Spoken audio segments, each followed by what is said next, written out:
पंचायत चुनाव 2023 की दहलीज पर खड़े पश्चिम बंगाल में राजनीतिक हिंसा बढ़ती जा रही है। जिस दिन 3 स्तरीय पंचायत चुनाव की घोषणा हुई थी, उसी दिन से राज्य में राजनीतिक हत्याएं शुरू हो गई।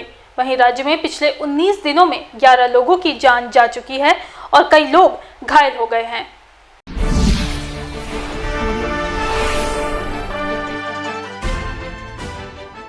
ग्रामीण बंगाल के वोटों में खूनी माहौल। पंचायत चुनाव 2023 की दहलीज पर खड़े पश्चिम बंगाल में राजनीतिक हिंसा बढ़ती जा रही है।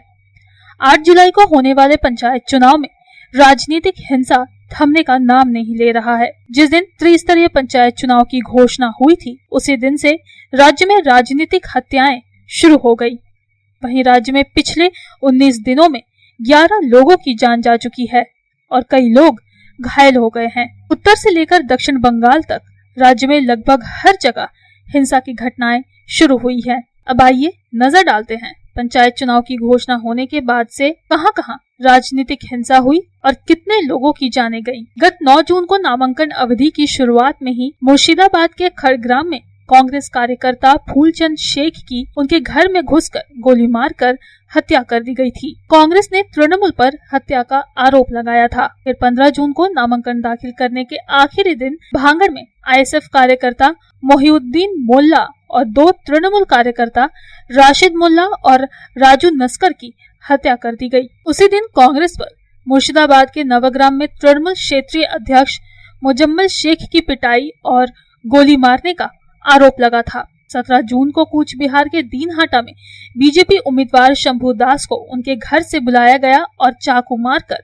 हत्या कर दी गई। उसी दिन मालदा के सूजापुर में तृणमूल के पूर्व पंचायत प्रमुख मुस्तफा शेख की पीट कर हत्या कर दी गई। 15 जून को नामांकन दाखिल करने के आखिरी दिन उत्तर दिनाजपुर के चोपड़ा में वाम मोर्चा व कांग्रेस जुलूस पर गोलीबारी हुई। 21 साल के सीपीएम कार्यकर्ता मंसूर आलम की गोली मारकर हत्या कर दी गई। अगले दिन 22 जून को पुरुलिया के रेलवे शहर आद्रा में तृणमूल कांग्रेस नगर अध्यक्ष धनंजय चौबे की नजदीक से गोली मारकर हत्या कर दी गई। 24 जून को मुर्शिदाबाद के बेलडांगा में बम विस्फोट में अलीम विश्वास की मौत हो गई। इस सूची में कूच बिहार के दीनहाटा को जोड़ा गया है। गीतलदहा में बांग्लादेश सीमा पर जरीधरला गांव में तृणमूल बीजेपी झड़प में तृणमूल कार्यकर्ता बाबू हक की गोली मारकर हत्या कर दी गई। आए दिन हो रही राजनीतिक हिंसाओं की घटनाओं को लेकर विपक्षी राजनीतिक दल लगातार तृणमूल कांग्रेस सरकार पर निशाना साध रहे हैं। सवाल ये है कि जब चुनाव से पहले इतने बड़े पैमाने पर हिंसा हो रही है,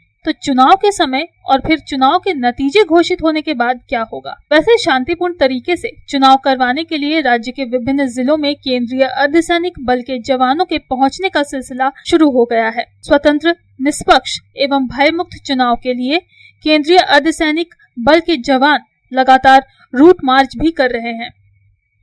ब्यूरो रिपोर्ट, पब्लिक टाइम्स। अब आपके प्राचीन शहर रानीगंज में कोलकाता महानगर की तर्ज पर बन रहा है शहर के मध्य अत्याधुनिक residential cum commercial complex developed by Damodar कॉमोडिल्स प्राइवेट लिमिटेड। इस अत्याधुनिक रेसिडेंशियल कम कॉमर्शियल कॉम्प्लेक्स में आपको मिलेंगे 1207 स्क्वायर फीट से लेकर 1639 स्क्वायर फीट एरिया का 3 BHK फ्लैट, पार्किंग स्पेस। साथ ही साथ आपको मिलेंगे swimming pool, gymnasium, community hall, commercial shops, 24 hour lift और सिक्योरिटी गार्ड की फैसिलिटी। फिर देर किस बात की, अच्छे वातावरण और सुरक्षित परिवेश में रहने के लिए आज ही संपर्क करें। PN मालिया रोड, दालपट्टी मोड़, 16 आना दुर्गा मंदिर के निकट, Raniganj, Paschim Bardhaman. Contact number 0341244186 9614147280। Damodar residency, dream home destination.